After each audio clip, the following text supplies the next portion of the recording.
Hello everyone and welcome back to the official Bolton Wanderers podcast, Wanderers Way in association with iHeat. Myself, Derek Clark, and Super John McGinley alongside me, and it brings us great joy to say we're joined by former Wanderers striker Cameron Jerome. How's it going, Cam? Not too bad, thanks for having me, guys.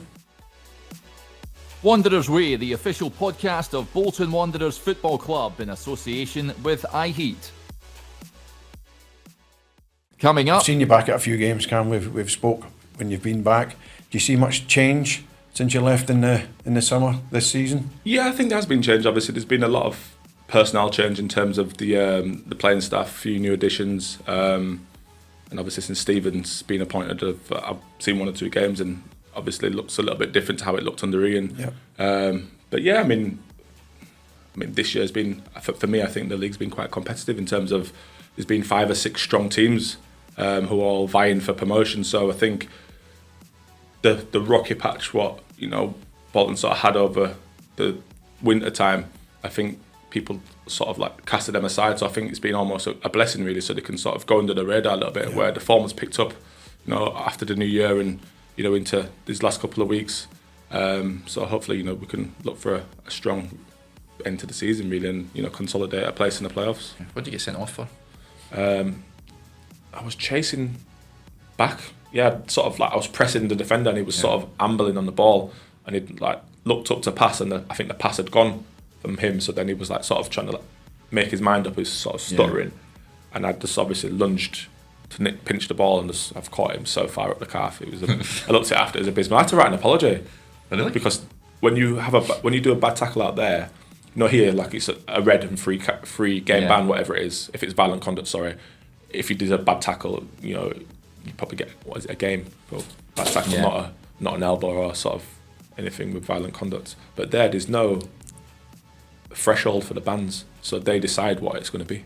So each case varies, and obviously because it was against a big club, it could potentially go 3, 4, 5, 6 games. So I was just like, I got 2 games.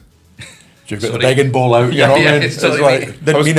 I was back, I was writing an apology thinking, surely I don't have to be doing this. So it's like, no, you've got to do it, it looks more sincere. So I was like, all right. You've been back at school, isn't it? Yeah, you hear stories about, going on not so good runs and they turn up at your training ground. Yeah. That does happen. That happened a couple of times. That's no way. Yeah, where you're getting like, you get like the leader of the supporters group. Yeah.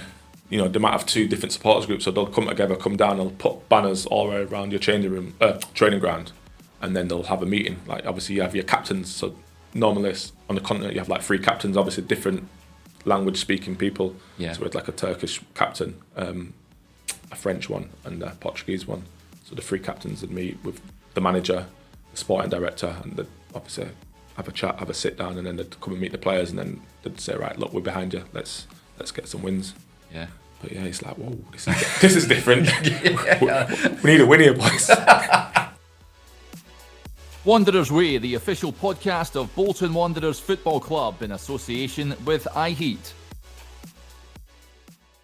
Yeah, good to have you in. Good to see you, Cam. Yeah, really good to see you. What's it like being back? It's nice. I've popped back once or twice. Obviously, I've come to watch a few games this season, and I've been down at the stadium for other bits and pieces. But obviously coming and seeing the green surface again, it's always nice. You never miss it, never get sick of it. Yeah, but great career. We'll get to Bolton throughout the course of the chat, but how's life been since you hung up your boots? Yeah, it's been good. Strange, different, obviously, having a routine and being in football for obviously so long.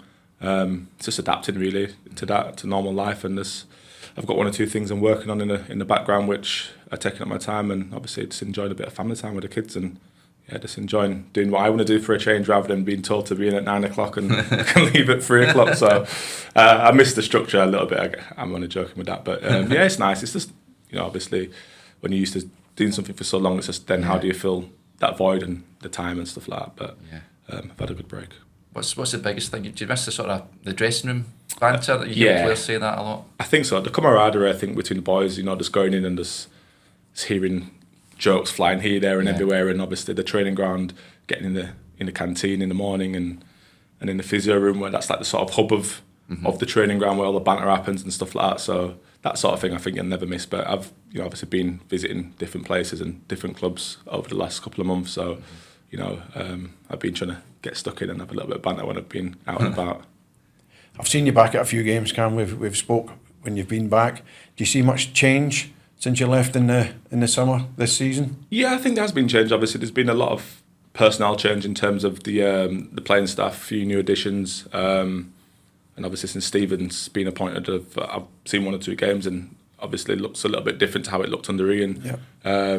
But yeah, I mean, this year has been, for me, I think the league's been quite competitive in terms of there's been 5 or 6 strong teams who are all vying for promotion. So I think the rocky patch what Bolton sort of had over the winter time, I think people sort of like casted them aside. So I think it's been almost a blessing really, so they can sort of go under the radar a little bit, where the form was picked up, after the new year and into these last couple of weeks. So hopefully we can look for a strong end to the season really, and consolidate a place in the playoffs. Yeah, looking for a strong finish, like you said. It's good back in the mix now with a chance. Yeah, obviously 100%. with the playoffs, etc. But now's the time to hit form, isn't it? It's a business end of the season. No, 100%. I think this is the most important part really. You're starting, and now you're sort of first 10. How you start in the first 10 and how you finish in the last 10. If you can pick up a little bit of form, then even going into the playoffs with momentum is such a key thing. Obviously the previous years have sort of been in there a bit too early, and the form sort of petered out a little bit, and obviously come unstuck last couple of years. So we're hoping for this year can have a positive end and really push for it. I think we've seen so many times where the team invariably that gets in at the last couple of games, say, are the ones in form or the ones with the momentum. The ones that have been in there for most of the season sometimes lose their edge. Yeah, definitely. I mean, even if you're looking at it throughout the leagues at the minute, like Championship, obviously this league and the one below, there's a couple of teams who have been in there pretty much all season. They're probably not going to be able to push on and get catch the top 2 for automatics. And you sort of worry about them sides, like you said, they get a bit stagnant, and they've got nothing to sort of not play for, because they have, but you're sort of just waiting, thinking, right, this is our chance in the playoffs. But before you know it, it's come and gone sort of thing. Opposed to teams who are sort of under the radar, just picking up form at the right time, coming in with momentum. They're the sort of teams what creepers you call them. It's sort of you creep under the radar. Well, I think we only need to. And no one talks about them. Yeah, to last summer, Oxford United. 100%. Well, no one would have ever backed Oxford to beat us. No. And obviously they would have believed in their changing rooms, but obviously having beat them here a couple of months prior to the playoffs, I don't know if that played a big factor in like people thinking, okay, we're heavy favourites for this, and sort of dismissed them, and they had a game plan and they did a number on us. It was probably the worst thing that happened actually. It was the heavy defeat we gave them here. Yeah. Was it 6-7 weeks before we played them? 100% for me, because I think they had to change how they played then. Yeah. They adapted, didn't they? They thought, well, we can't be as open and as expansive because we're just getting, we're getting beat. We more or less showed our full hand, didn't we? And they've gone and reacted well to it. No, 100%, definitely agree with that. Yeah. We'll get to Bolton, of course, but growing up as a young lad, Cam, Huddersfield, was a dream always to be a striker like you were? Yeah, I mean, just obviously reminiscing back to the days when just even in grassroots football playing, I always played as a striker sort of thing. I was always quick. I think I started actually the first 3 games in a wing. Yeah. Funny enough, yeah. Right wing, obviously predominantly 4-4-2 back then. Those were the days. Yeah, 4-4-2. It's making a comeback, that 4-4-2, isn't it? Nip a little winger going on the outside, but yeah, obviously played up front. I always wanted to be a striker. I was, was scoring goals at a young age, so that was sort of pigeonholed as my position sort of from a young age. So good memories of obviously growing up playing football. Always out in the park with the boys, knocking on my mates' doors and going kicking the ball around. I was always kicking it somewhere. Mum was always throwing me out the house if it was in the house or in the garden or on the fields. Who was your boyhood team growing up? Man United was my team. I did support Huddersfield, but my first actual football game I went to was Man United versus Oldham in the FA Cup. Yeah. I went with a family friend, so that was like my first sort of introduction to football. Right. So I fell in love with United after that, and obviously still support Huddersfield, being from there, and obviously couldn't go to many Man United games, so obviously went to a lot of the Huddersfield games. Who's your role model back then? Ryan Giggs. Ryan Giggs was the one. Mark Hughes. Yeah. I had like 2 or 3. Ryan Giggs, Mark Hughes, Andy Cole. He was class. Yeah, all 3 of us. For different reasons as well. Obviously, Giggsy was like the young sort of whip it, wasn't he? The wizard dribbling past everybody, obviously. And I thought Mark Hughes was a fantastic player. obviously same with Andy Cole, always scoring goals. Yeah. The forefront of everything what happened with the team. So obviously as a striker, that was the sort of natural people he was looking up to. Yeah, they're top class. You go down to Cardiff at a young age, didn't you? How did that come about? You obviously moved away from home and that sort of thing, so a lot of growing up when you went down there. Yeah, I mean, it came around. I was sort of trialling, various clubs up north when I was sort of 16. I wasn't having any success with it. I was close to one or two teams, but it's difficult as a trialist. Obviously, going in, you've got to be better than what someone's got in the building. And ultimately, people was like, "Yeah, he's got something, but we're not quite sure what at that age." And somebody invited me to go down there, and I was just like, "Okay." It was sort of like the last throw of the dice for me almost, because I was almost like, you've had a little bit of rejection and things, quite not materialising for you. And I ended up going down there, and I did really well on trial, and they just signed me to the end of the season. It's sort of like October. It was sort of September, October time. So they was like, we'll give them a chance at the end of the season. So obviously down there in digs, away from home. Yeah. But yeah, like you say, it's a lot of growing up. You've got to mature fast, really. Obviously being so far away. But yeah, it was good. I had, good teammates who lived in the digs with me and stuff like that. So yeah, it was sort of a whirlwind part of my career, really. I mean, going in at such a young age, and then pathway sort of opened for me there at Cardiff. I mean, there was a few strikers in the first team, but at the time I actually broke in and made my debut, I was sort of just playing in the reserves at that period. And then I think there was 3 or 4 injuries to the strikers, and I think it was myself and another young lad who was on the cusp of the first team. He was obviously starting then because he was like the sort of next one in the pecking order, so I was sort of behind him, but I wasn't made the bench a couple of times, so got thrown on a couple of times and did quite well. And then it sort of just went from there. Made my debut, scored, and I think I assisted on my debut, and that was it. I didn't come out of the team after that, so it was sort of like a whirlwind 18 months there where I was just not there long, but it all fell into place, sort of thing. Yeah, just taking your chance when it arises, isn't it? I think football's about that. I think it's timing and opportunity, really. I think timing sometimes plays more of a part than anything else. A little bit of luck along the way, and the opportunity was there for me, and I just I snatched it with both hands. As you said, it's about being ready, isn't it?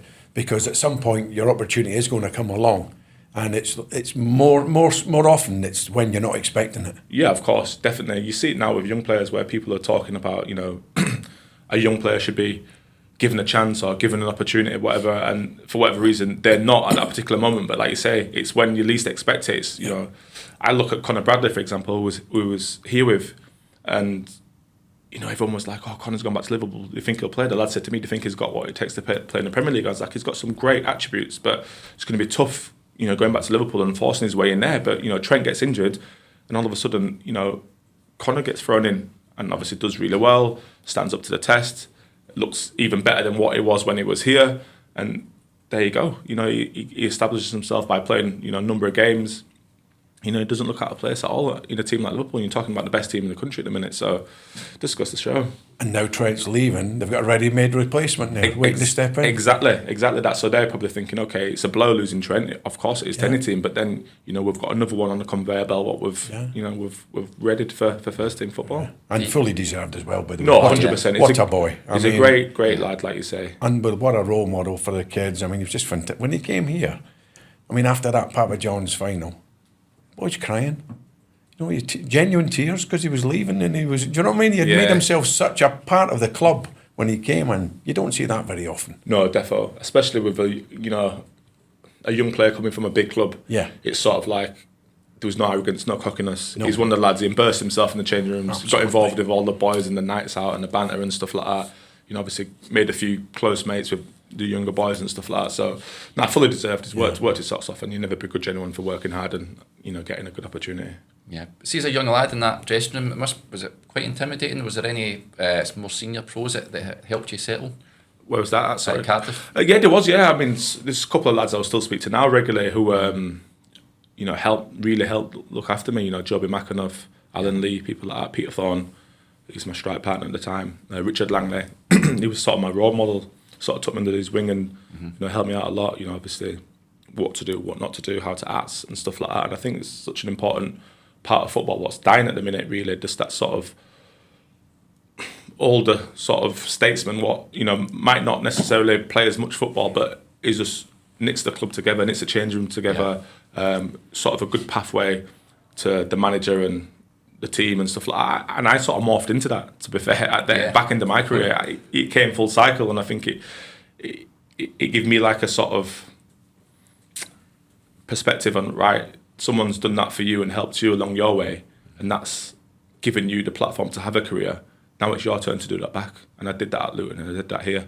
And I think, you know, obviously, if I would have carried on in the summer, I would have done it somewhere else. I'd offered, obviously, to do that. And I just thought, well, you know, I've sort of done with not playing as much football. I can't sort of keep going and not playing, if that makes sense. There's no sort of carrot at the end of the week to play games. So, but yeah, I mean, it does come full cycle. Yeah, you've done well down there at Cardiff, obviously, and then Birmingham come calling it. Big money fee at the time. How did that feel? Was there any other clubs involved at the time? Why did you move up there? Yeah, I mean, I think I was supposed to go in the January. There was quite a few clubs in the January, but Cardiff didn't obviously want to do a deal with a few clubs. And then sort of in the summer, Birmingham just did it. As soon as the season finished, it was done, basically. Yeah. So we'd already agreed. I think Cardiff was going through a little bit of money problems at the time as well. So obviously before they went into administration, it sort of helped them out to get it over the line pretty quickly. So yeah, that was done and dusted pretty much straight away after the season had finished. And obviously went up and met them and obviously signed for them. And they had a big turnaround at the time. They'd just been relegated from the Premier League, and a lot of turnaround in terms of player personnel and stuff like that. But it was good, brilliant times, because we signed like quite a lot of players of a similar age, like myself, Neil Dans, Fabrice Mwamba, Nicholas Bentner, Seb Larson. So it was quite a core of younger players going in together, sort of thing. So yeah, it was really good memories from Birmingham. Yeah, what was Fabrice like as a teammate?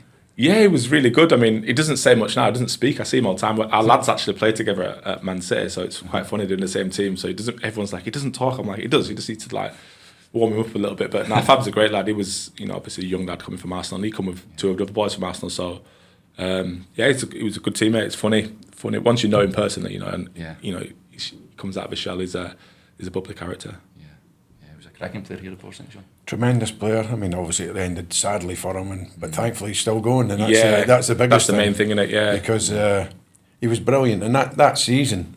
I mean, if you think back to that season, we lost our whole engine room that season. Stuart Holden and Fabrice, who was, I mean, the two of them. Up and down, is that there? Honest to God, covered every blade of grass, and all of a sudden we lost both of them. Yeah. Stewie was a fit boy as well, wasn't he? Stewie was brilliant. He was really good. Was. Very good. Great boy in the dressing room. You know what I mean? Just the two of them. It was a loss we never recovered from. Yeah, 100%. Played under two renowned managers at Birmingham, Steve Bruce and Alex McLeish. What were they like? Both different. Yeah. I think Alex was more serious than Steve. Steve was, for me, I really got on with him. It was quite funny. It's quite a strange sort of moment in terms of, we had such a young group of players, so we always used to want to go out, always socialising, and he used to catch us all the time. So he'd be like, I've told you, when you've got a Tuesday game, you can't go out, you've got to be professional and stuff like that. So he's just learning that part of the game a little bit. So he'd come in on a Sunday and we might have snuck out on a Saturday night, we'd have training, and he wouldn't say anything. You could tell he's in the mood about something, and then after training, he'd send everyone out, but keep the lads who had gone out. And they'd be like, I've got spies everywhere. You can't go anywhere in Birmingham without me knowing and all this. But he was good with it. He fined us a couple of times, but it was all light-hearted. But when the time was right to go and have a get-together and a social, he was the first one there. Yeah. He was the first one there. And he used to have barbecues at his place, and we'd go out to the pub on a Sunday at the right time, of course. But great guy, Steve. Great guy. He was quite fun. He got involved in the boxes and stuff like that. He used to do all this sort of young v old and England versus rest of the world, all that sort of stuff, just to get the banter going, day before games and stuff like that. So I really enjoyed the time under Steve. And obviously after he went to Wigan, Alec came in, and Alec was a bit more serious. You could have a laugh with him as well, but it was a bit more serious in terms of him as a person, sort of thing. But and again, great guy as well. And two managers that obviously came under Fergie. Yeah. As well, so they've obviously taken their traits and things off Fergie. So yeah, I mean that's where. Well, Alec used to speak highly of Alex. He obviously was with him at Aberdeen one day, I think. Yeah. And he spoke really highly of Sir Alex, a lot of the times. And when we played Man United a few times, you could see he was wanting to try and do well, sort of thing. Well, it's that father figure, innit? Like you don't want to disappoint almost. It's just like you want to go and show what he's doing, sort of thing. But you're always chasing that approval, aren't you, of that sort of father figure or that mentor in your in your life. I'd want to beat him as well. You know, Of course. Get one up on Well, him. he set the bar, didn't he? He's the pinnacle of managers. You know, you want to pit yourself against the best, and he was the best. Yeah. Playing in the Premier League then with Birmingham, what was that like? Was that a step up to what you're used to? Did you thrive in that sort of? Yeah, level? I mean, just thinking back to the times, obviously we was up. It's difficult to say thrive. I think we did well, and competed at times in different seasons. I was there in the Premier League, but ultimately it was. I look back at it now and I see some of the funding and how much teams are backing teams when they're getting promoted. Teams are spending, we'd go and spend £5 million. It's nothing. You're going to get relegated. You know what I mean? It was sort of, I didn't agree with the way it was run, but obviously I didn't see that till after. But, because you're a part of it, you're not really concentrating, but you're thinking you've been promoted to the Premier League, you've earned how much? It probably wasn't the money what is, available today in terms of what it's worth to get up, but still it was worth a considerable amount of money. Mm-hmm. But they never really reinvested it, the owners, back into the team. So it was always... You're always, going in there handicapped with your hands behind your back, and for a manager, it's like, well, I've got you promoted, like back me, bring in players, and we was linked with quite a few good players in previous pasts when I was there, but he never really got back to Alec, and I felt sorry for him. He was chasing frees and loans and stuff like that, and you obviously you haven't got a chance in hell going to the Premier League. You need to be really equipped and really ready to go and attack it and give yourself every opportunity to stay up. So that was the only disappointment I look back at. But we did well in a couple of seasons. We was there. Obviously won the Carling Cup under Alec McLeish, and I think we finished 9th, which was their highest position for a while, which was which is good to be a part of as well. That cup run, you beat some decent teams. You dropped for the final. I guess you couldn't have been too happy about that. I know you came on as a sub at Wembley. Yeah, I was gutted, to be fair. I'd done my ankle the week before against, I think we played Bolton in the Cup actually. We played Bolton in the FA Cup. We lost 2-1. I scored, Kevin Davis scored, and Lee scored. Chungy scored, yeah. Chungy scored the header, didn't he? Scored the header, yeah. Quarter-final, that was. Quarter-final, yeah. So we'd lost 2-1 in that, but we was picking up injuries at that time. And I think we played Sheffield Wednesday the week after. Or week before, I can't remember who it was. No, it wasn't Sheffield Wednesday. We'd lost to Bolton. Whoever it was, we'd played, and I had a little bit of a roll at my ankle anyway. But Alec was going with a game plan, so I wasn't going to play anyway. But I was thinking, get back for this game. I'm in contention. But he actually pulled me on the Monday. Said, look, don't rush because you're not going to start on Sunday. So I was obviously well aware I wasn't going to play. So I was obviously a little bit gutted. But it's like, look, you're going to feature, but I've got something I'm working on, sort of thing. So we worked on to pat the midfield because we was playing Arsenal, obviously heavy possession side. Yeah. We had someone sitting on Wilshere, and I think it was Barry Ferguson, sort of close to our back four, almost making a back five at times, but just to get on the ball, sort of thing. And then we had Big Zigic up top, who was obviously going to be a problem for them, and obviously scored the first goal and stuff like that. So his game plan worked. I couldn't, you come away from it thinking, I would love to have played more, but obviously it was part of the run and stuff like that. And look, at football's a team game, and you can look back at it now and go, well, yeah, his tactics were spot on, but at the time as a player, you gutted, you know what I mean? But obviously winning that's looking back now, it's like a memory that will stay forever, you know what I mean? Yeah. Was Barry a demanding player? Oh, very. Yeah. Oh my goodness, we had him and Stephen Carr, and it's like, Jesus. And then a few other people try pipe up then because they want to be like them, and you're thinking, mate, hang on a minute, pipe down. You've got Barry Ferguson here and Stephen Carr, obviously Carey was the captain and Barry was there. He was a moaning guy, honestly. You're thinking, Jesus, but great guy. Yeah. You got him off the training pitch and such a laugh, such a buzz, but on that training pitch or on a match pitch, if you didn't give him the ball, it's like, oh, Fergie, relax, I've seen another pass, you know what I mean? But yeah, good guy. And it's nice to see him doing well, given the opportunity up at Rangers now. Yeah, it's nice. He's doing well. All right. I suppose. Come on, John, give him a bit. And it's not every year Birmingham win a trophy, so it must have been brilliant scenes back at the club in the city and all that. Seen the club lifting that trophy. I know it ended in relegation from the Premier League that year, but it fell in the cap, isn't it, winning silverware? Yeah, definitely. And that's the only sort of downer in that season. It's only sort of sour taste. But I think if you ask most fans, they'd probably take that anyway. Like, stay in the Premier League, and because there was a yo-yo club at that particular period of time anyway. So it's like a bit of silverware. When's the last time they went to Wembley? When's the last time they won something? Yeah. And not if you're looking at it, other than the top 4, 5, 6 teams, there's not anyone outside of those teams will win silverware nowadays anyway. So Wigan was an exception in the FA Cup, but other than that. So yeah, it was brilliant. Obviously the fans were really excited because we had new ownership at that time. The Chinese had come in, and they was promising to pump some real money into it, but obviously that never materialised either. Yeah. Was it probably when you scored that goal at Anfield? Yeah, it was. Yeah, strike, wasn't it? the one just before half time when Yeah. I was blowing. So I was like, That's I must what be you hit take a because I can't run anymore. I'd just come back from injury. And I got thrown in straight away, and I was just like, Anfield away, cheers, that's a stitch up, cheers, Gaffer. But we did really well. We competed at the night. I think we drew 2-2. I think it was the lad who was here, Stephen and Gog. Yeah. He dived for a penalty, and they got a pen, and it was never a pen, but obviously in front of the cop, you're always going to get it at you when you go down. So yeah, it was obviously sort of one in a million goal. That was a beauty, yeah.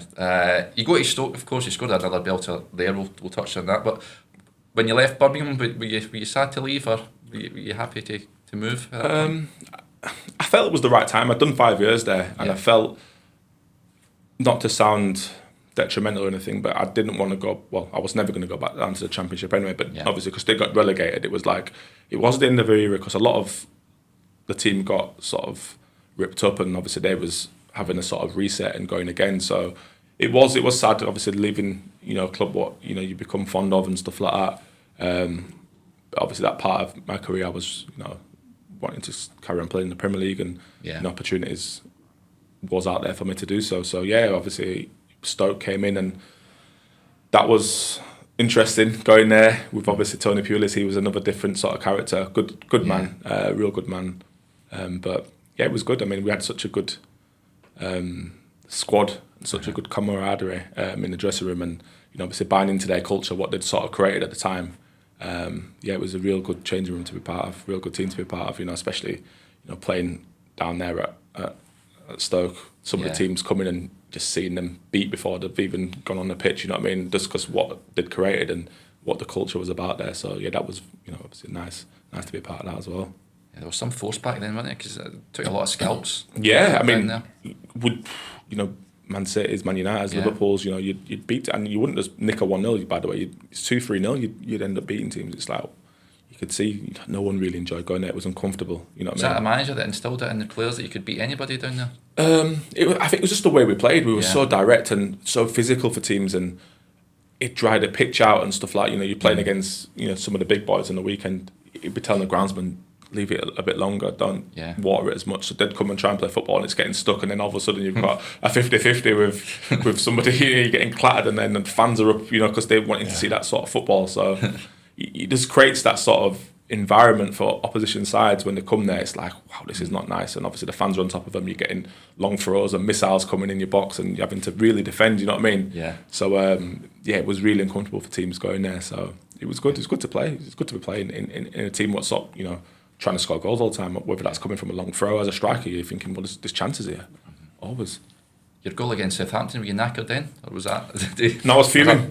I was fuming. I had one disallowed, which was a beauty as well. If you have a little look on that, there was one just before that where I'd lobbed the keeper and the ref would give offside or line. I was nowhere near offside. I was absolutely raging. And then because we was losing the game, Stephen and Zonzi had got sent off. So I was raging with him because he needs to just do some crazy things. And we was quite close friends, but I was thinking, you've just killed us here.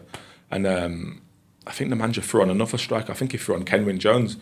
So he said to me, right, go off the left. And I was thinking, oh, gee, why am I off the left here? So I was raging. I'd been shifted from playing up front to off the left. So that I ended up coming off the left to hit it. And I was just like, well, yeah, that worked out quite well. Fair enough. I mean, what goes through your mind when do you just, as a striker, notice an opportunity there? Yeah, I think it just instinct. I think it just sat up nice, perfect. I think Kenwyn had sort of cushioned it down.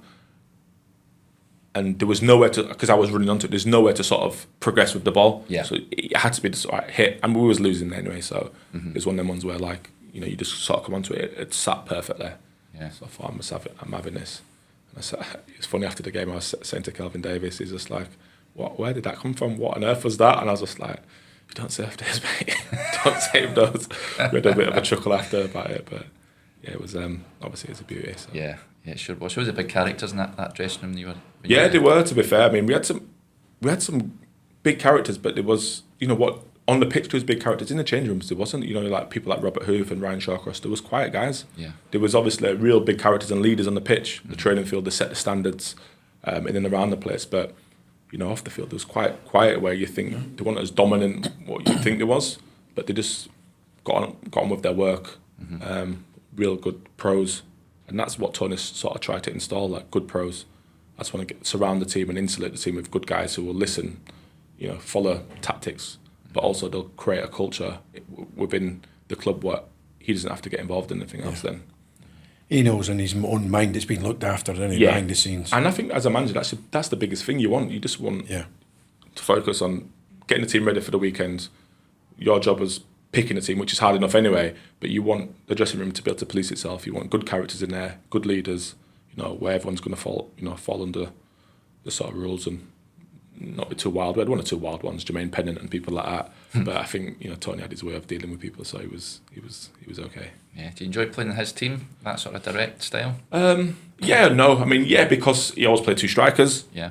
So there's always an opportunity to play. You're always going to be looking at getting a nod. If not, he's always going to change it. If you're on the bench, he's always going to try and change up the team and stuff like that. So, it's not the style of football I enjoy or would like to play, but I think in terms of the personnel and the system, what he was playing, you knew there was always an opportunity to play. So I think as a forward, you're thinking, right, I don't care how I'm playing, I just want to play. You know what I mean? There's always a chance to score goals, getting crosses in. You had wingers who went down the outside and always looked to deliver. So for a forward, it's perfect. Yeah, be a dream. Do you prefer to be the receiver, the target, or do you prefer to play off like a main striker? I always preferred to play off. I sort of had to adapt my game as my career went on, and I'm speaking to young strikers at the minute about sort of not necessarily adapting, but just sticking to what you're good at, opposed to sort of, okay, you've still got to play within the team structure and what's required from a manager, but don't change too much. I felt like I always changed, where I started off as someone who was quick, powerful, off the shoulder, sort of made good runs in behind, to this hold-up player, which wasn't me, and I was just like, it sort of frustrated me at times, where I think, because then you stop doing other stuff then, and then it's all about someone else who's on the end of something opposed to you being on the end of something, which, look, don't get me wrong, you're going to have to sort of fit into a system at different clubs, but I felt like I changed a bit too much in my career. Carroll Road in Norwich, fond memories of your time down there? Yeah, Norwich is probably my favourite place I played, to be honest with you. Just from solely that part of the world is just such a lovely part of the world to live in, and it's just, you're almost in a little bit of a bubble down there. You're away from everything else. It's nice for families and stuff like that. And I had two young children at the time, so it was really nice to see them grow in a nice environment and somewhere safe. And the club was fantastic in terms of how it looked after the players and stuff like that. There was nothing you never went with a problem, or if you had a problem about whatever it was, the flat tire or something, it was sorted, it was done. You know what I mean? So all your focus was on playing football, and we had a real good side there. Really enjoyed going down there and obviously getting promoted.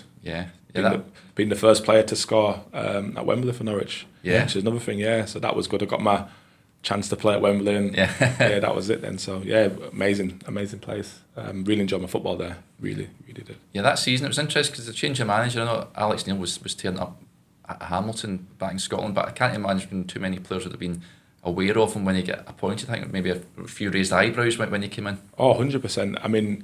There was a few linked for it as well, so you're thinking, okay, we had a real good squad at the time, by the way, as well. Real good, and we was in a patch where it was poor. We had quite a lot of strong characters, and I think it was the old academy manager, Neil Adams. He'd sort of been given the reins after they got relegated, after Chris Hughton left. But he just wasn't strong enough as a character, personally. He was a great fella, but he wasn't strong enough. He wasn't cut out for management, personally, especially not senior football. And I did feel sorry for him, to be fair, because I felt like a few people had sort of disrespected him and down tools a little bit, and it was wrong, really, what the lads were sort of doing, and you could see it, you could see it coming, you could smell it around the place. And Alex came in, and everyone's thinking, well, is he coming as a player or is he coming as a manager? Because he was playing manager for Hamilton, and obviously, not being disrespectful, not really heard of him, but I tell you what, as soon as he come in, he got everyone's attention straight away, just the sort of fiery nature of how he was, and everyone was like, wow, we've been almost like having an easy ride here, so there's going to be no easy ride no more, you know what I mean? So he come in and obviously he set the tempo and set the tone straight away, and I enjoyed it because it woke one or two people up, you know what I mean? It's what we needed at the time, and we went on like a run of winning 17 out of 22, but the league was really competitive. There's some strong sides that year, and we ended up in the playoffs, and obviously got through the playoffs. But he was a good guy. Alex, I really enjoyed him. Yeah, he was doing well at Hamilton. Got them up into the top flight. I think he had them top of the league He was going At to one point, beat yeah. Celtic. Went away and beat Celtic as well, which is doesn't that doesn't normally happen. Then I think they were on course for a European place, and then he goes to Norwich and does the biz. That playoff final, then happy memories. Obviously scoring. Yeah, great memories. Obviously scoring and winning. Obviously playoff finals, they're such lottery games, 50-50s out there. And we'd sort of lost to Middlesbrough twice over the season as well. We lost up there 4-0, and we lost at home 1-0, and that sort of put a dent in our automatic promotion chase as well, sort of thing. So getting revenge at Wembley was sweet. Yeah. It's sweet, and obviously to play and start the game and score and stuff like that and have a good game, it's a magical memory. Yeah, just when you say that, I mean, that's sort of mirrored the Oxford maybe game when Wanderers thrashed them 5-0. Did you look at that Middlesbrough game? We need to change how we shape up here for this final? I think we was just so ready to I don't know. I don't think we changed anything in terms of tactically, but we was just like, right, obviously we owed them one. We've not performed twice and we've played them. We got hammered up there. And then when we played them at our place, they did a job on us and nicked it 1-0 from a set play. So it was just like, we can actually beat these. They're not great, you know what I mean? But obviously we was just so relaxed going into it. You know, I felt like we went down there a week before, had a little team meal and stuff like that, and just sort of got familiarised with the stadium, lads who had not been there before. And then we went back up and the manager was like, right, it's time to work. We're going to go back, train for a few days and we'll come back down. And obviously it's not far from London anyway, so we went back up to Norwich, trained, whatever, did our tactical bits and pieces, come down, and we was quite relaxed. We were staying across the road, the Hilton across the road from Wembley. I think Middlesbrough was staying miles away, like the Grove or somewhere crazy like that. So obviously their journey in was a bit traumatic, getting down into Wembley, and I think we'd gone out to warm up and they'd not even turned up. They're not even ready yet.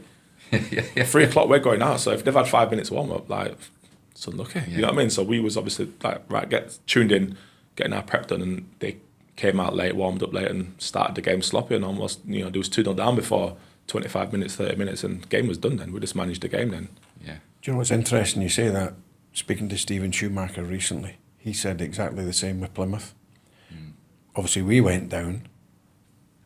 You just went round the day before, got all the selfies, got all the stuff done, acclimatised, got yourself used to the place, whereas Plymouth didn't. Plymouth turned up on the day. They stayed at home, they stayed in Plymouth, they trained, they did all their work down there, travelled up late. They've went into the Wembley, overawed by the place, taking their, doing their bits and pieces of tickets, or doing all that sort of stuff, families and everything else, and it was, he felt that cost him on the day. I've heard a few stories like that. I believe that is the case personally, because I think if you've not been there before, just being in Wembley, it's like, wow. Yeah. You know what I mean? It's so different to how you see it on the TV, just being there and this, like you say, where's my family sat? So all that sort of thing where, if you can go, right, your family's going to be sat there, your mates will be sat there, that just, right, that's one thing out the way. Don't worry about it, right? Just focus on the game, get tuned in, get focused on the game sort of thing. And I feel like if you've acclimatised, like you say, a couple of days before, you turn up on the day, it's game day, it's business, it's just another stadium, you know what I mean? Yeah. When there's 85,000 fans in the stadium, do you block that out as a player, or do you sort of just thrive off that, I guess? I think you thrive off it, I think you do. I think you really do. I think, look, it is just another game. And it's that added pressure because it's a final, it's a one-off game, but it is just another game. It's you against your opponent. Are you going to get the better of your opponent, or are you going to let him get the better of you? And that was my mindset all the time throughout my career. No one was ever going to get the better of me. Someone might have, obviously, on their day, but I was that tuned in to think, right, I can affect games of football with my attributes. So I was never far away from doing something good, doing something positive, just from the way I played and the way I was. Yeah. But even with that attitude, Cam, even if you're not having the best game, your guy you're with isn't going to play, is he? Because you're going to take him out of the equation. Exactly. Yeah. Exactly. And that's the thing you got to look at sometimes as a forward. You're thinking, obviously you can, be on the peripheral of a game, for example, and not be involved too much, but then a chance comes, you score, and you're the hero, you know what I mean? Yeah. You don't do it to be the hero, of course, but that's just the nature of football and winning games, and that's what's talked about after the game sort of thing. So, you can have bad games, but you can also play yourself into having a good game. And I always say it to young players now, just get a feel for the game, go and do something positive, make your first action positive, whether that's just receiving the ball and a simple pass, get yourself in, build yourself in, get a bit of confidence and grow into the game. Do you think also that's where a striker mentally you have to be really tough as well, because like you said, you could be 80, 85 minutes not really being involved in the game, but you've got to stay focused, got to stay sharp, because that chance comes along a couple of minutes from the end, you score it, like you said, you've done nothing in the game. Yeah. You walk away the hero. You scored the goal. Look at Haaland now. He doesn't get involved in any bit of play for Man City. Stays really focused, really patient. He still occupies defenders because obviously when the ball's moving across the pitch, he's moving in correlation with the ball. So they're always worried about the threat. If someone's got time and space and turns, are they going to slide him in? So he's always occupying people, and they're always thinking, right, where is he? And it's just that moment where he just finds space, time, City manufacture a chance for him, and boom, it's done. Game's done. Yeah, just like that. See, when you went up in Norwich, you sort of struggled in the Premier League. And was it sort of similar to when Birmingham went up for you, or was it just find the step up too much? I think we didn't invest again enough. Yeah. I think they had a lot of debts. They had to clear the debts. Yeah. And that was really ultimately it. A few loans. I think we got the manager in the January. They got in Stephen Naismith from Everton, but same story really. Yeah. You're not getting bats, so you're always going to struggle. Yeah. But it's tough, isn't it? It's tough for a club. I mean, to really go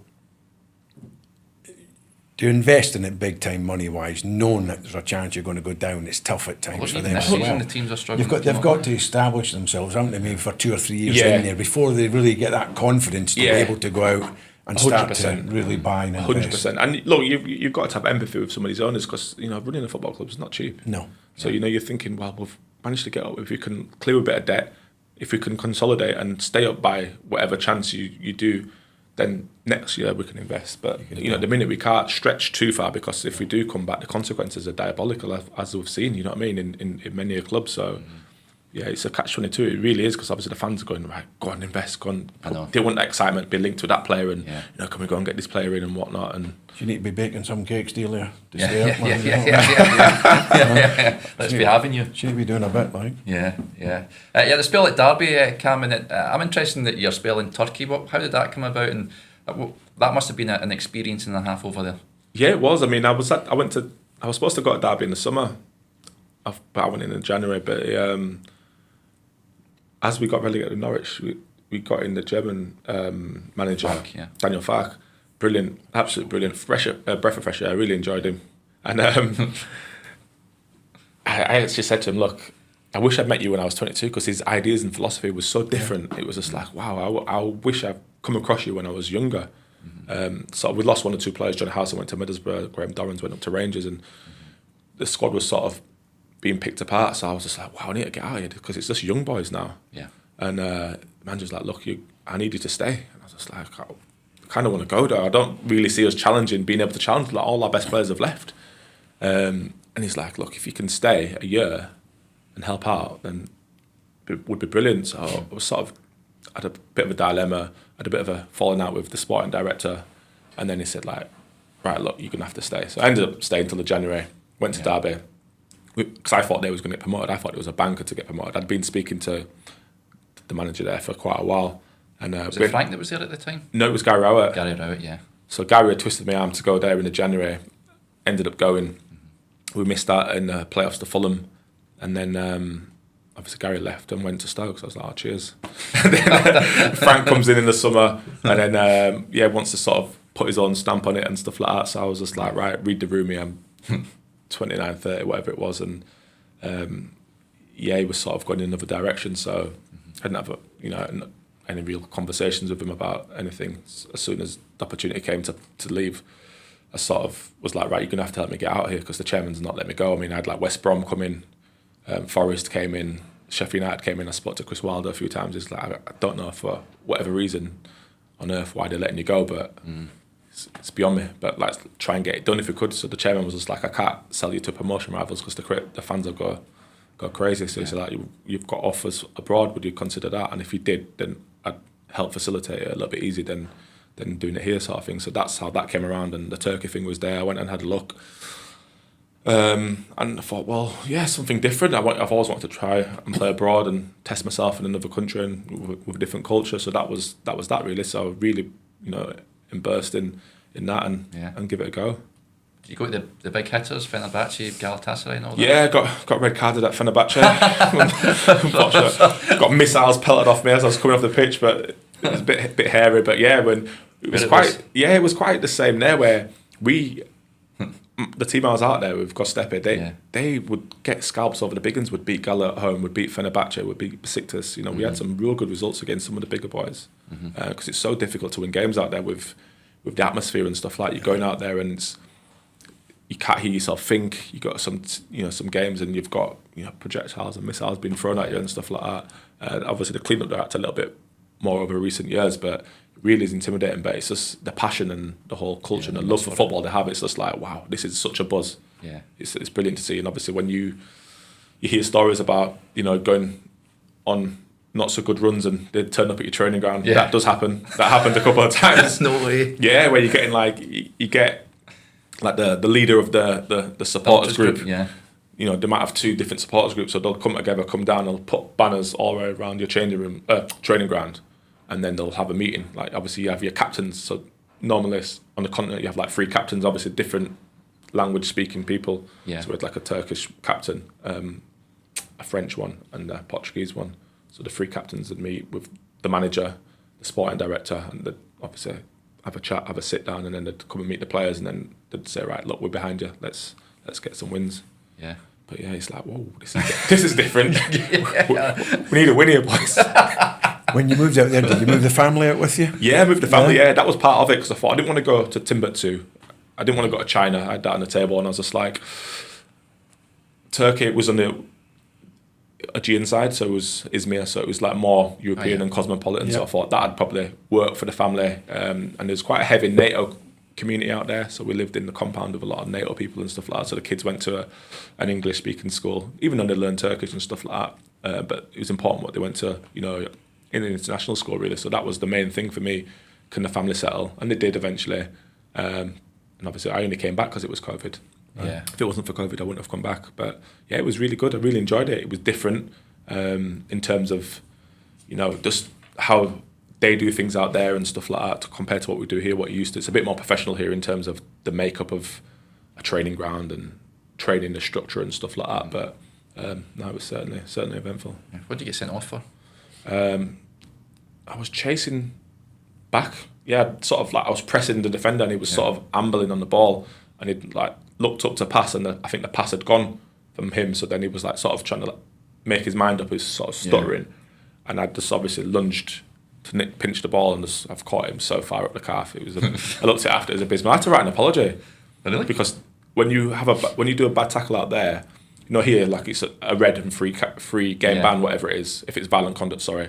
If you did a bad tackle, you probably get a game for bad tackle, not an elbow or sort of anything with violent conduct. But there's no threshold for the bans, so they decide what it's going to be.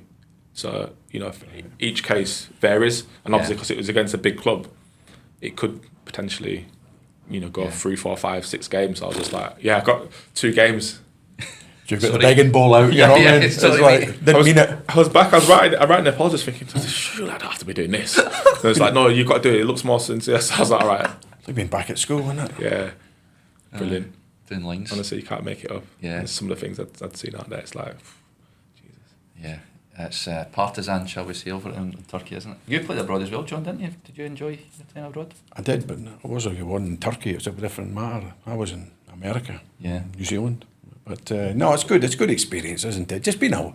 I mean, you were at a different stage of your career, I would say, Cameron, then, but I was on my own. Felt sorry for myself. What, in America? No. When I went to New Zealand, I was only a kid, really, when I went to New Zealand. And initially, I was just homesick. Yeah, it's tough. I was, to be fair, the first few months, like you say, it's hard to adapt. It really is. It's not as easy as people. And I understand now how people struggle coming here. Yeah, definitely. And I've got so much empathy for people coming here now. I think it's not easy, especially like when you're young. I was at an age I was okay, but being young, I mean, going to America, it's probably, it's as close as you'll get to here. Really, yeah, of course, in a way, with food and the language and everything else. But for me, that was the best family time I've ever had. America, because everything's just geared around family. Yeah, it is. Everything you do is geared around family. It's just fantastic. Great place to live. Just good place. Really enjoyed it though. Yeah. You came back. COVID happens then. MK Dons and Luton. You had spells with. Enjoy your time there before you came up here. Yeah. Well, MK especially. Just two different contrasting styles of play and stuff like that. But MK was good because it was a project. Obviously, I was really good friends with the manager, and he persuaded me to go down there and one or two other boys, and just being involved in a project and the start of what they was trying to build there was nice. Just to play football, how Russell Martin plays his football and do his teams, and it was really good to be a part of something like that, especially playing in the lower leagues like that. It's a bigger challenge, and I'd never had a manager who wanted to play like that, so it was like quite refreshing. Dominating the ball, possession, taking crazy risks. Did you see that? When you played with him at Norwich, could you see that he would become a 100%. Yeah, he was always going to be a manager. Him and Steve, especially him and Stephen Naismith, you could see straight away they were so into the coaching, so wanted to be a manager. You could see it from early age. Well, Russell straight away. I was just like, not a bit young to be doing this sort of thing. But it was hell bent on it, and he learned, and he was like a sponge. Obviously, I was getting different bits of advice from managers and stuff like that. So I think he picked it up along the way quite quickly. He was always a natural leader anyway. So you could tell he was going to have a fantastic career as a coach. What about the stadium there? How did you find playing? I mean, I think it's a fantastic stadium, MK Stadium. It was such a waste. I looked at it, and that's what I was going to say. I think we had one game with fans was allowed back, and it was allowed like a quarter of your capacity. Yeah. And I was just like, even then, it just felt like a shell. It was empty. The stadium was lovely. The facilities was lovely, but then it's just like, what are you doing here, mate? And I sat down with the chairman because he's like wanting to pick my brains about what he thought and stuff like that. And I was just like, you need to sell this club. You need to sell it to someone who will really like take it to another level because it's got everything. It just needs. It's a Premier League ground, isn't it? Oh, it's absolutely. It seems like it's just waiting for takeoff, isn't it? Yeah, 100%.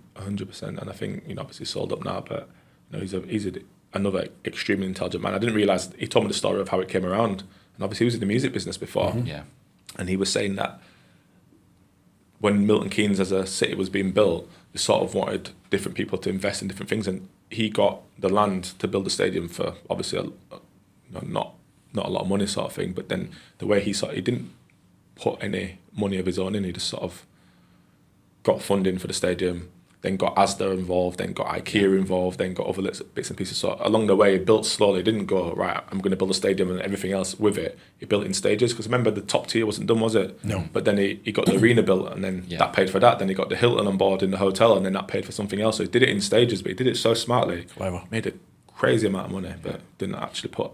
I've never seen it full, ever. I think when they were trying to host the Euros, it was one of the stadiums that was going. They've had England 21 They've had games 21 there, for a haven't game they? there, a few women's games there. It's huge. You're talking 30,000. It's like fantastic stadium, it really is. Yeah, it's nuts. So how did you end up here then?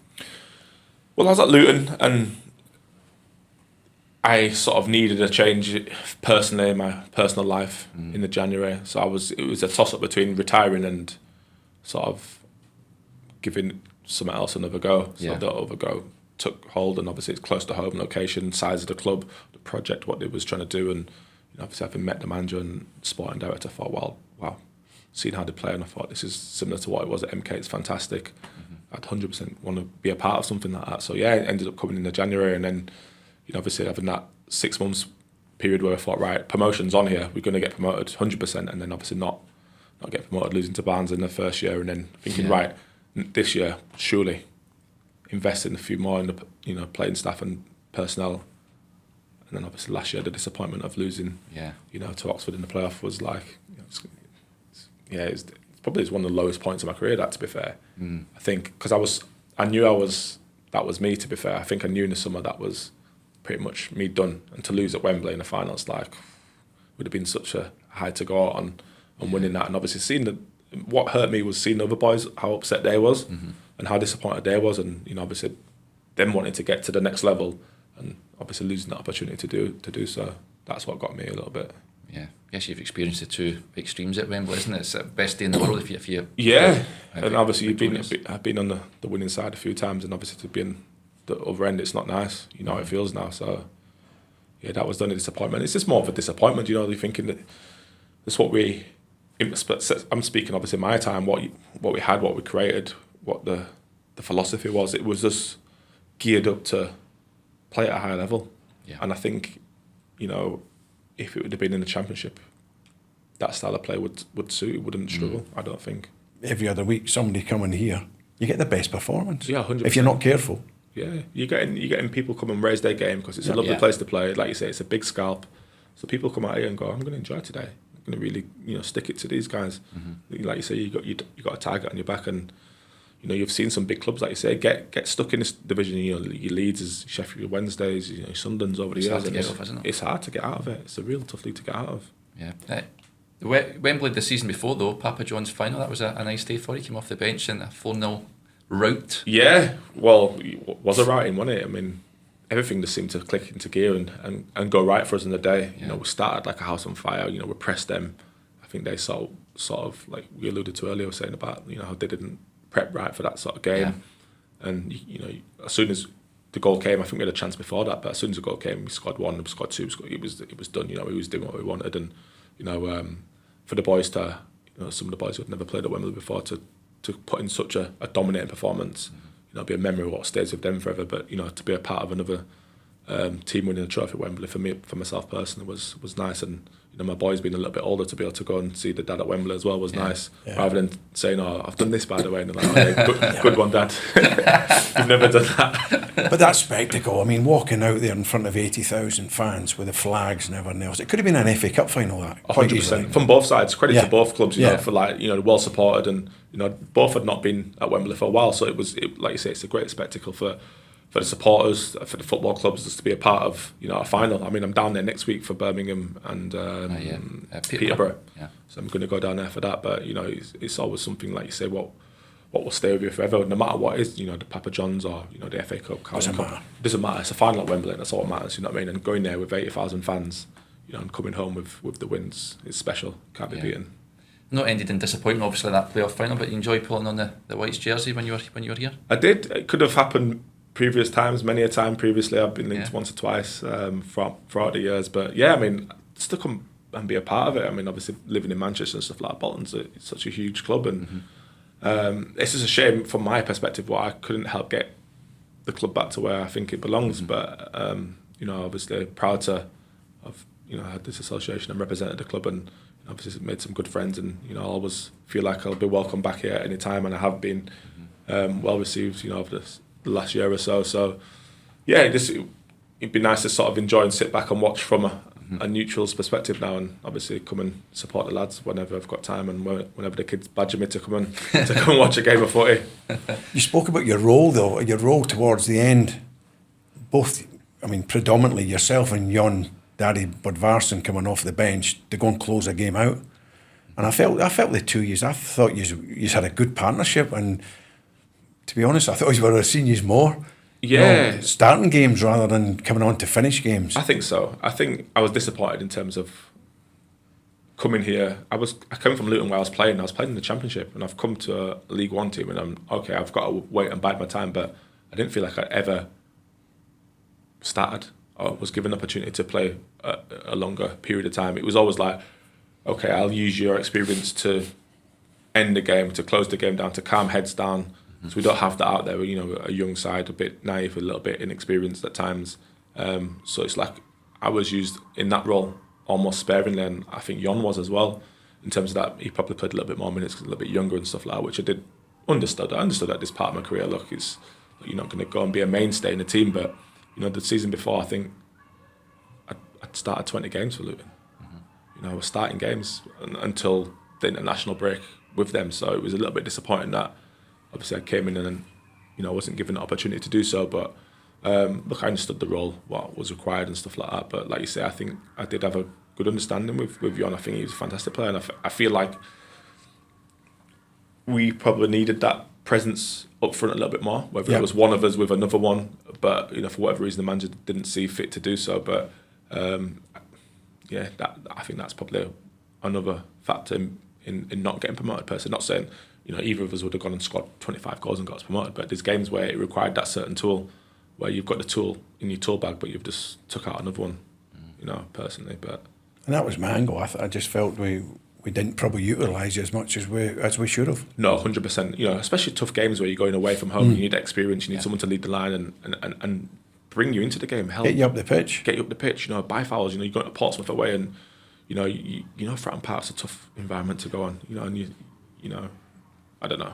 That's just me anyway. No, listen. I believe I can still play now. I ain't played for it looks a like you year, and still I'm play. just like, I can still lace them up now. But no, you're dead right. I think that definitely is the case, and I did feel a little bit disappointed. But you sort of just become a little bit acceptant to your role as you get on into the later stages, and you just get on with it, and you dare to set a good example. So if that's what the manager wanted to do, that's his decision. I was cool with it. So must be difficult as well coming on latter stages of games and trying to build up to get used to the speed of the game and all that at that point as well. You know what I mean? So yeah, well, it's easier when you're starting. When you're starting, everything's in full flow. Everything's going. Your team's trying to score and win. Predominantly, you're coming on when your team's winning. So your natural sort of instinct is to defend what you've got.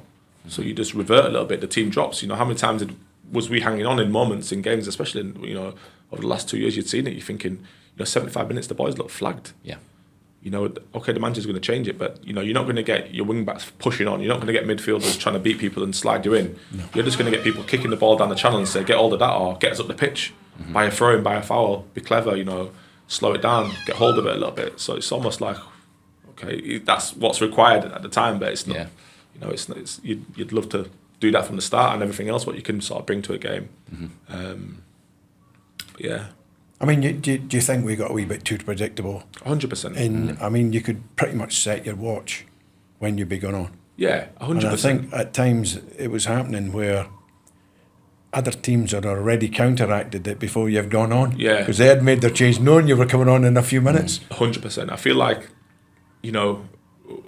every week you knew 60 minutes it was going to change 2 or 3. Another 15 minutes after that, 75 minutes, it was going to put on the last 2. Yeah. So he was always utilising the subs. He was always getting minutes, which sometimes, okay, it's fine. But I feel like teams had sort of worked us out in terms of our playing style, how to stop us, how to frustrate us, make us go round rather than through.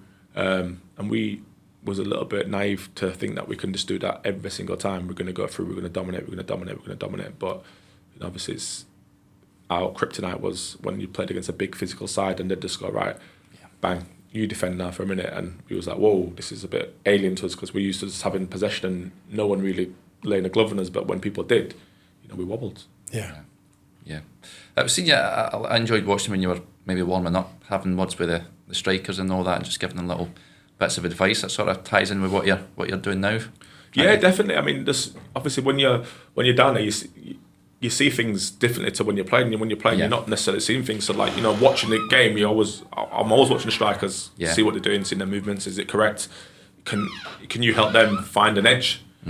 And you just, obviously just trying to motivate and encourage your teammates. Just being that sort of guy. But like you say, I think like you see things as you get older, and you've been through different experiences in football. I think you see things more and more as you get older. I think you do get a lot wiser. You learn a lot. Yeah. So you're working with a lot of individual players now, going round, giving it your experience and talking to them, working on movement, working on what's the package, the whole package you're working on with them? So basically, I like to give people an understanding of what type of player they are. So in terms of what I do, I sit with a player and say, right, I believe you're a off the shoulder number 9. So I only work with number 9s.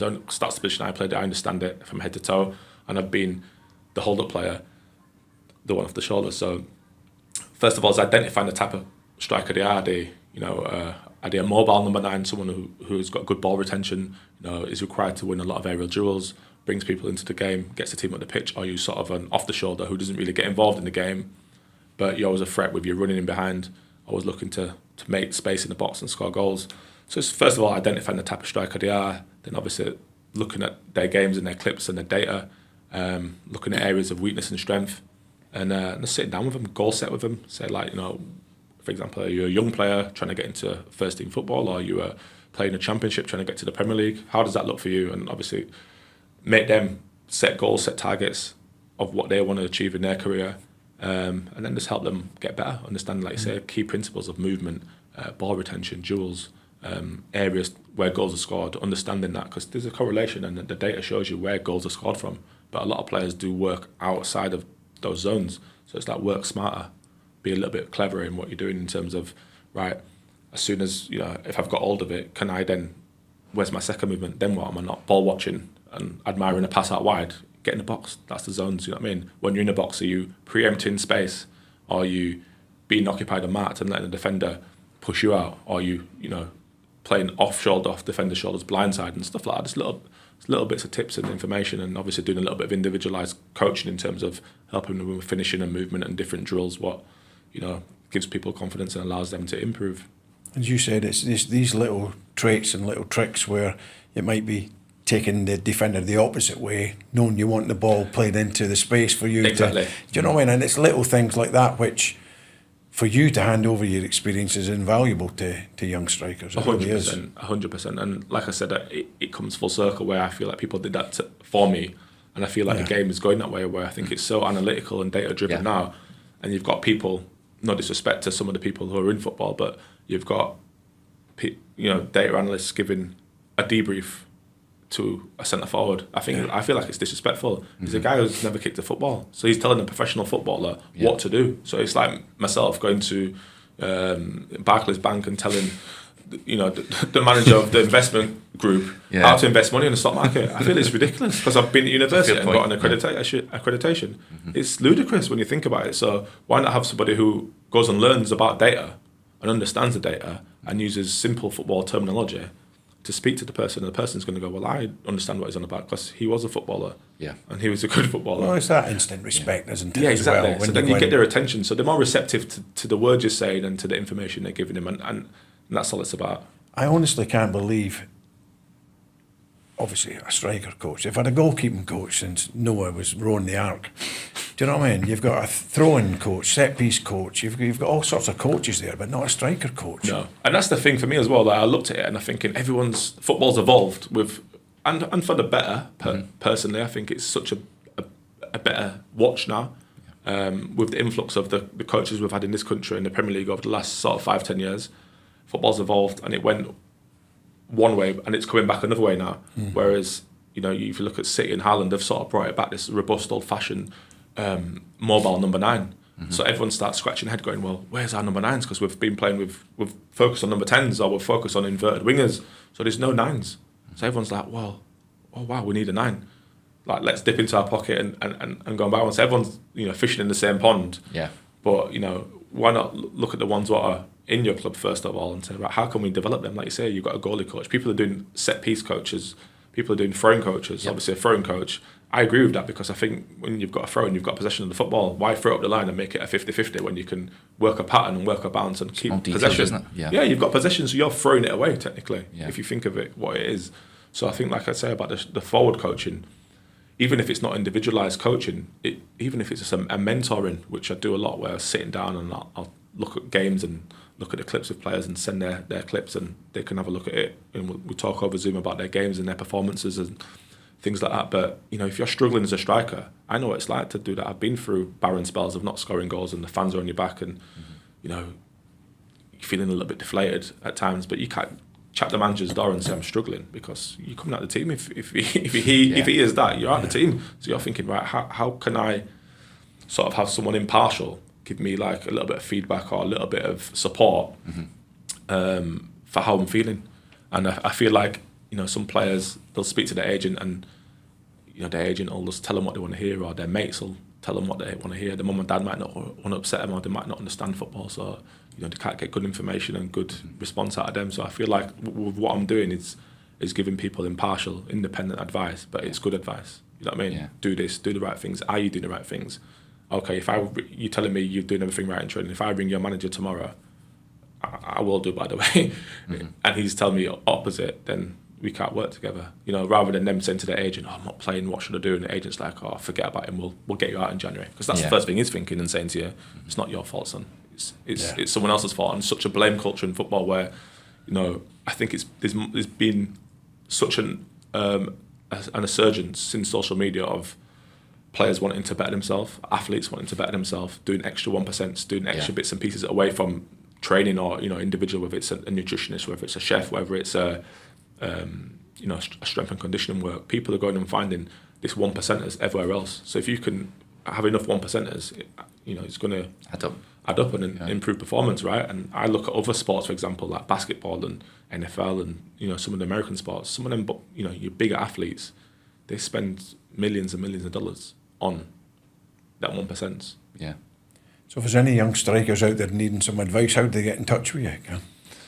To be honest with you, because I'm starting off, I've been identifying players I think I want to help and work with. Right. I will be obviously coming up with a site and stuff like that. And obviously the socials will be heavy on that, but I've not advertised it as much as I probably should have, but because it's new to me and I'm learning it and sort of understanding it, I only want to take on a few at a time, but you know, I think that's for the future. Definitely will be obviously marketing it more on socials and obviously the website and stuff like that.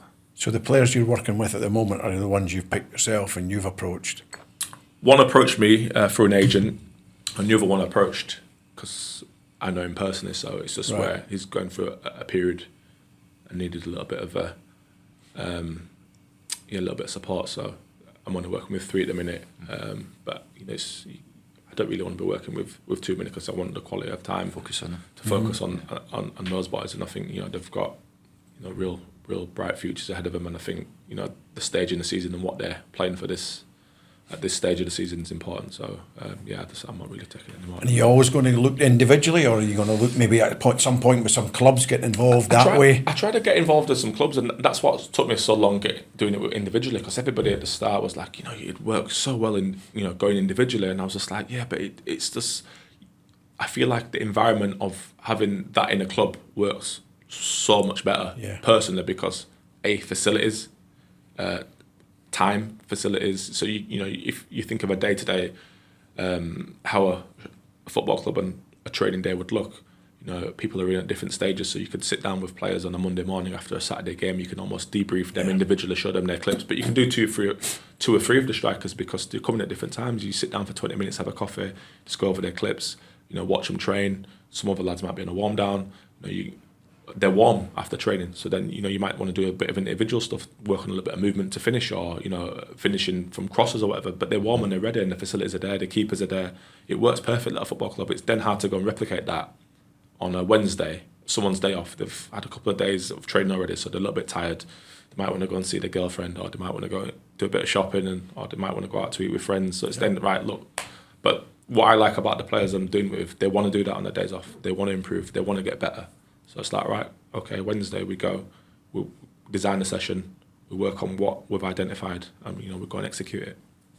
Good. Yeah, fantastic. We wish you all the best with it. Hopefully it goes well and you're a huge success. Would you like to have had a striker coach when you were playing? 100%, 100%. And I've done similar things, or things what have helped improve me.